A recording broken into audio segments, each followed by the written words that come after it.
Hey guys, how you guys are doing? As you guys are doing, cause I'm doing a little bit today. First thing I wanted to say is that it's very white in here, so the light is seriously, like, if you see me in another light, like, I am not nearly as pale as you probably think.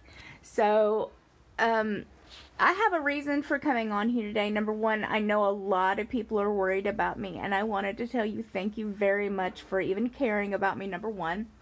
Number two, I promise you I am in contact with my surgeon. I wrote him a big long letter today and showed him pictures of my bruises. If you're on my Facebook and Instagram, you'll probably see that I have a big bruise on my leg, which I'll tell you how I got it. And I got a big old bruise on my booty. Actually, I have several bruises on my poor booty, and I'll tell you how I got them. So, if you've seen any of my gym stuff, you've noticed that sorry, my arm's hurting, stupid carpal tunnel. You'll notice that I have kind of bruises on my legs and stuff. That's not really anything to worry about. I had those even before I left. I had those months and months and months before I even left. I bruise just really easily because I have a vitamin K deficiency. So I am working on that. I still take the medications. I'm still taking the vitamin K and everything like that. So it's not really that big of a deal.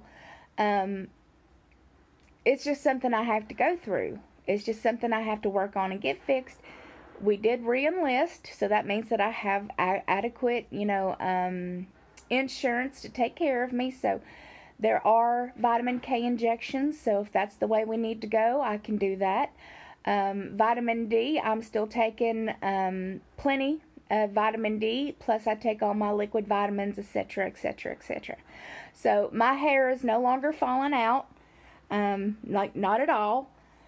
So we took care of that problem. So now we're just working on the bruising. So if you are on my Facebook and Instagram, you probably saw the bruising on my leg. Now let's talk about how I got that. When I went and got my pedicure done with the two ladies, I thought I got bit by a mosquito. A mosquito. Excuse me. A mosquito. For some of you who don't speak Southern. So I thought I got bit by a mosquito because the mosquitoes here have been really bad. It's getting cold, so they're trying to find ways inside, etc., etc. If you watched my last video with Evelyn, she'll, she's bitching about being bit everywhere. She got bit all over her face meats. And so I thought I got bit on my leg, so I started scratching, through my pants. Not really thinking much about it, just mindlessly, golly, I'm itchy. I don't know, stupid bug bite, blah, blah, blah. By the time I had gotten home, I had left like a palm-sized bruise on my leg. And that was just because I was scratching too hard, and, I have to be very careful. So, it's going away. It's starting to turn yellow. So that one's starting to go away. But it does look ugly, and it does look scary. And so I also am bruised all over my booty. So I like the massage chairs. So during therapy, Evelyn had therapy by herself the other day, and because I didn't want to go in. So they have this amazing massage chair at the little therapy clinic, whatever. So I'm literally sitting in this thing for an hour, and I'm letting it just I use the stretch where it's rolling all the way down and rolling all the way up, and I'm letting it, shake me to death. And I'm trying to, because I had already gone to the gym, and my muscles were hurting, and I was like, yes, this chair, yes, Jesus, yes. Well, I don't have any, how do you put it? I don't have any padding in the back anymore, especially near my tailbone. So this machine has got those rollers, and as it's rolling down, it's hitting my tailbone and my tuchus. And, so it's rolling my ass meats and bruised the shit out of me. So now I know that I can't use that on the lower half of my body. It didn't bruise my shoulders or my spine or anything, but it did bruise pretty hard my tuchus. So I've got a couple bruises down there, which don't feel that great, but again, I ain't dying. So nothing technically is new about any of that. So another thing I wanted to talk about was my bipolar with, being away from home, being with Evelyn. You guys see me pretty damn happy, and I am. But it doesn't mean it's going to stay that way. And I have to be realistic, because in my head, Nirvana logic is, well, I'm happy now. And I mean, if I'm happy now, maybe if I stop taking some of this medication, I won't need it. I won't need all this medication. I mean, God, I'm taking so much medication already. Maybe if I just, kind of knock it down a notch or two. That's very typical for people who are mentally ill. You see yourself feel better, and then you think, well, maybe, I'm not saying you as in you. I'm saying people who are mentally ill a lot of times will see themselves feeling better, and instead of just being like, okay, well, the medicine is definitely helping me, we get to a point to where we're like, well, since I'm feeling so good now, maybe if I just stop taking some of this, and maybe if I just, take a little bit less, I'll still feel good. Maybe it's not the medicine at all. Maybe it's just because I'm here with Evelyn and I don't need any of that damn medicine. That's a really bad thing for me. That's a terrible idea. And I haven't done it. Luckily, I am very rational a lot of times, even though I seem irrational. But when it comes to a lot of things, I try very hard to think things out and be rational about it, because that is very detrimental to my mental health. And even though I feel like, since I have the distal bypass, maybe, this medicine's not working, and, maybe I've just gotten better. You don't get better from being bipolar. Like, there's no magic pill that all of a sudden, oh, poof, now I don't have it. It doesn't work that way. I've had it since I was a kid, and it went undiagnosed, completely undiagnosed, until my late 30s. And had I been taking medication, had I been diagnosed correctly and listened and, got therapy when I needed it, my life would be very different. But I had to go through the things that I went through in order to have, Evelyn and the dogs and, stuff like that. My life would have been different, but I don't think it would have been better. Do you understand what I'm saying? It is very hard on friendships. It is very hard on relationships when you are mentally ill. And especially because it is an invisible illness. People treat mental illness differently than they do most other illnesses, because they cannot see it. So before some keyboard warrior starts, screaming at me, and this is metaphorically associating it with something else to help other people sympathize with it. It is not telling you that it's the same as. Okay, so let's throw that out there before somebody's like, how could you? How dare you? Relax your tits. Give me a second, because this is how I associate things in order to explain things to people. So when somebody has, ALS, my uncle died of ALS. Well, he had symptoms that you could physically see. People with Huntington's disease, you can physically see it. MS, you can physically see that there are symptoms. People who have cancer, you can physically see that these poor people have symptoms. But a mental illness, you cannot see it. There is no physical symptoms a lot of times that you can discern for somebody who is mentally ill.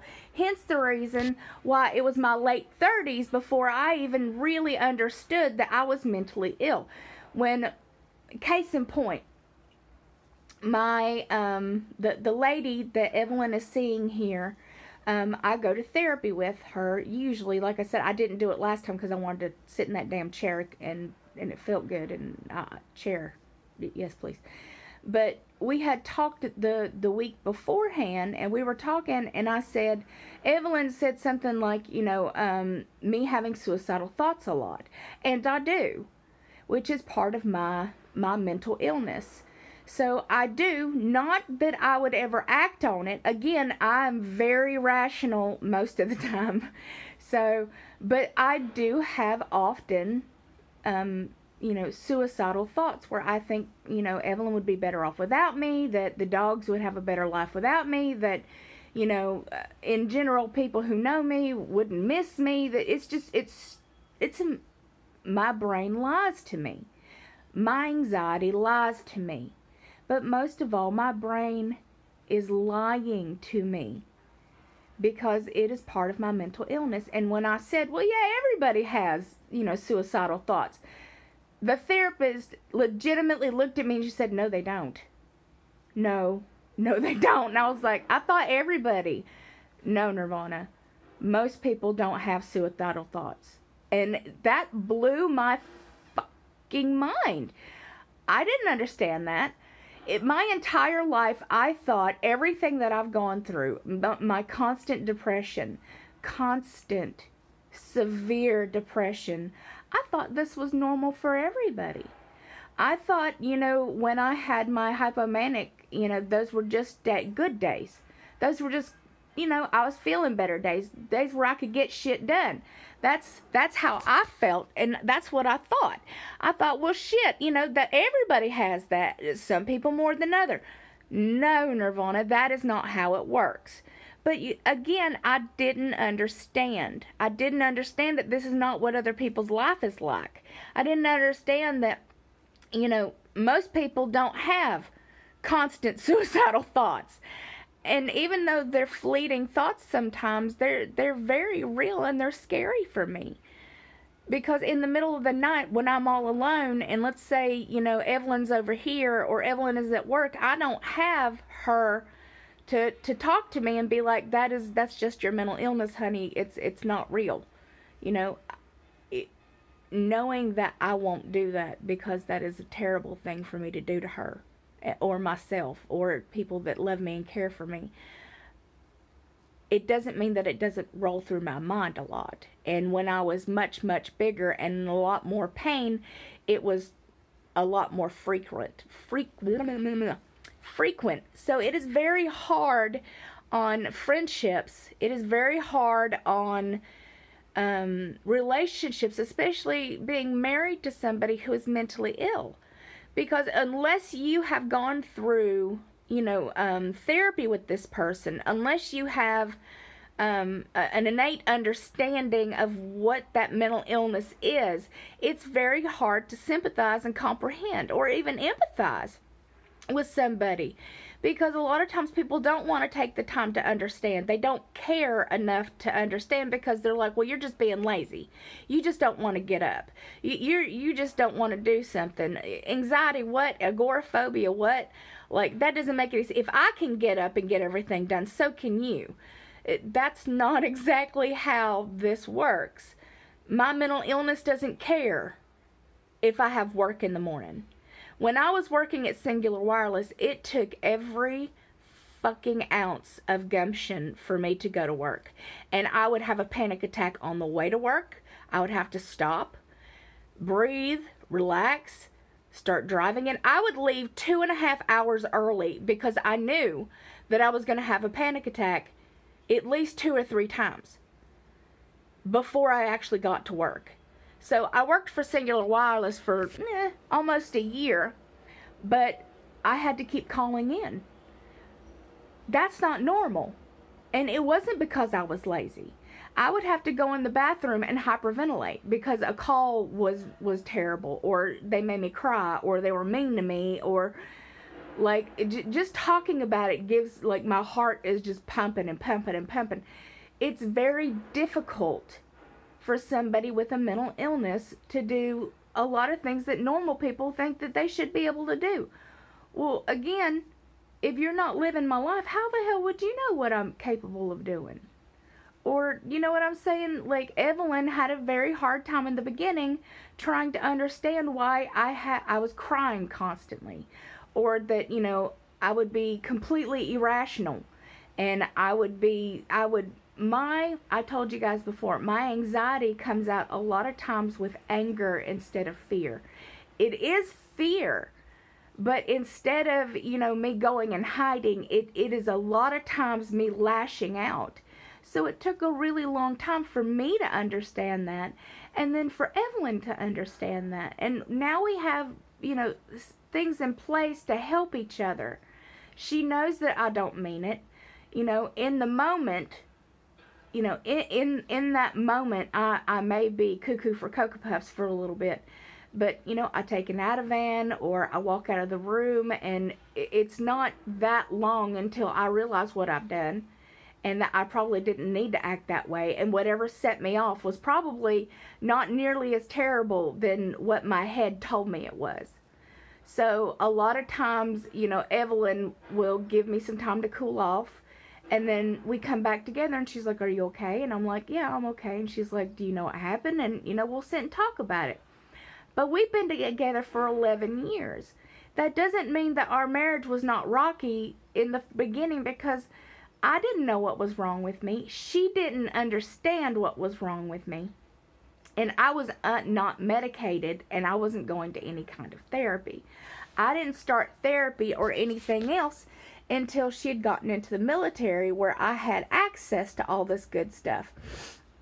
So having bipolar is very, very, very difficult. There are days I can't talk to anybody.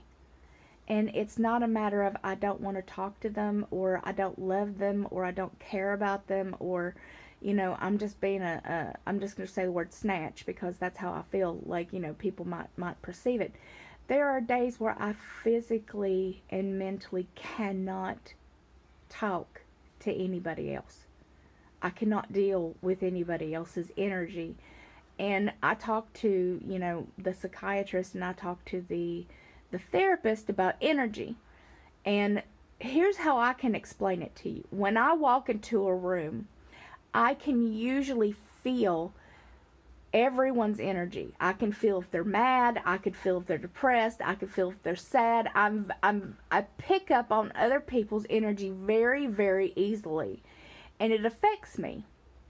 So when Evelyn is pissy and comes home from work, I feel that energy and I pick up on it. If she comes home happy, I pick up on that kind of energy, and I become excited and I become happy, and it completely just changes me. When I'm with somebody who's also a sad sack, I will also become depressed and angry and sad. It's just I feed off of other people's energy. I feel it. I feel other people's energy like a wave. Like it's just like a wave coming off of somebody. So a lot of times, if I know somebody is chronically depressed, or has a lot of mental issues themselves, I have to delve into that very, very lightly, because it will affect me. And that's not always a good thing. So a lot of times, if I have a friend or somebody who is also mentally ill like me, we could take each other in doses, because maybe I affect them and they don't know it. A lot of times when I'm very manic, a lot of people on here, it gives them anxiety. It's a lot of energy. It's a lot for people to deal with, and sometimes it really does depend on how I'm feeling that day. I either wake up like Tigger or I wake up like Eeyore, and I never know what I'm going to wake up like. Excuse me. But I've had a lot of comments lately about how happy I am, and I am happy. I'm very, very happy, but that does not mean that I am not suffering from some of my bipolar tendencies. So if you're new to my channel, I have bipolar 2. I was originally diagnosed when I was 18, and I didn't believe it. I thought it was horseshit. And I remember hitting puberty and noticing something was very, very wrong with me. And I associated it with just being fat. I associated all my mental illness and like how I felt about everything with just being fat. And so I didn't take medication. I didn't really seek help. In my early 20s, I tried to kill myself more than once. Again, I got the diagnosis. Well, I got the diagnosis at 18 that I was bipolar 2. Then I got a diagnosis in my early 20s, the first time that I was borderline personality disorder, which I do not have. Then the second time, it was bipolar 2.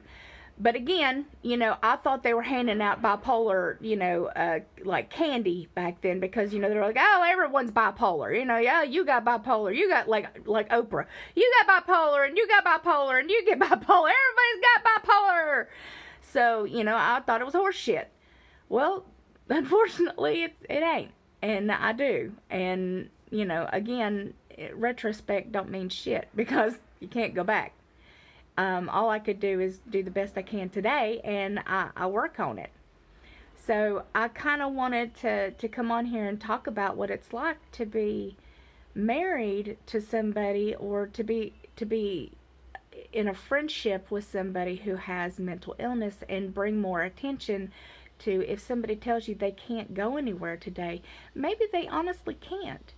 And maybe if somebody doesn't answer the phone, or can't answer your text for a week, or don't write you back, maybe it doesn't have anything to do with you. Maybe they just can't do it. Maybe the anxiety from it is too much. And when they can, they will. A lot of times I try to explain that to people, but they just don't quite understand, because they don't feel the way I do.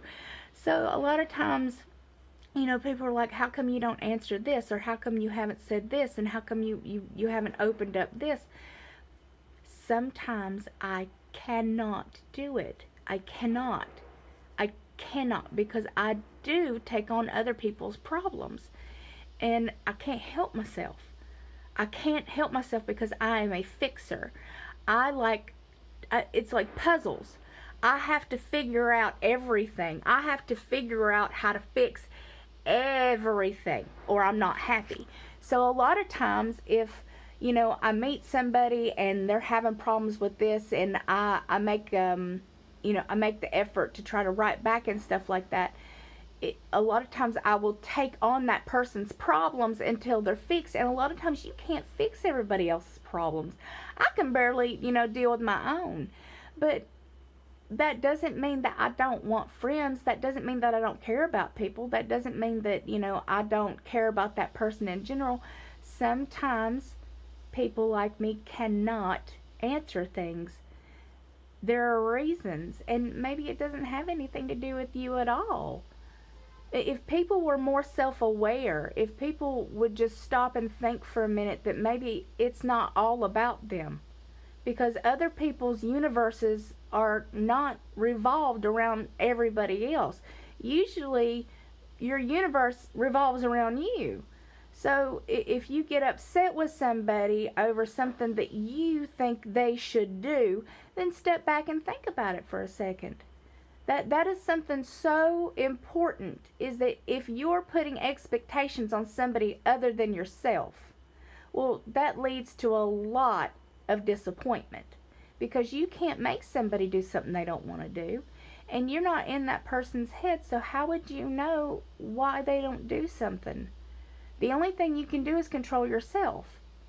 That's all I can do. I can't control anybody else, or how anybody else acts, or how they talk to me, or how they write stuff in the comment sections. The only thing I can do is take care of Nirvana and make sure that I'm taken care of, and that I do the very best I can for my marriage, and I try to do things for people that I care about, and I like to make videos, and I like to talk to you guys, and I like to this is what I like. I like to go live, and I like to do all kinds of stuff. But sometimes people expect too much. And again, if you expect something from somebody else other than yourself, then you're leaving yourself up to a lot of disappointment. So being understanding and being kind and gentle to other people's mental, capacity might be a little easier for you in the long run, because maybe you don't suffer from any kind of mental illness, and you don't know what it is to be chronically depressed, and maybe you don't have anxiety. But just because you can't see it doesn't mean it's not there. Maybe you're able to leave the house, and somebody that can't, Well, that doesn't mean that they're lazy or they don't love you or they don't want to hang out. Maybe they just can't. Maybe they just physically and mentally are drained and they can't. So for me, and how my mental illness works is a lot different than maybe other people with bipolar too.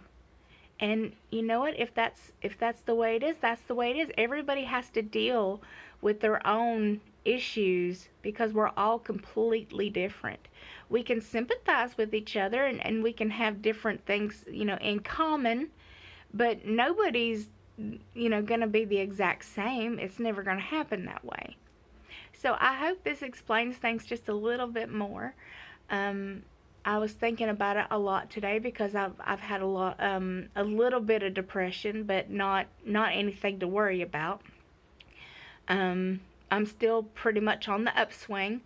Just have some things on my mind that I ruminate about because I do obsess. That's part of me. I obsess about one thing, and until I figure it out, I become very agitated. Because like I said, I'm a fixer, so when I have a problem and I can't fix it, I get very upset. So I have some stuff on my mind, and whenever I figure it out, I usually feel better. And it's the full moon is on the 24th, and it needs to hurry the hell up because I usually feel better around then too. So I love your beautiful, gorgeous, amazing faces no matter how I'm feeling. And I hope you're having a wonderful day wherever the hell you happen to be in the world, and I will talk to you guys very, very, very soon. Bye.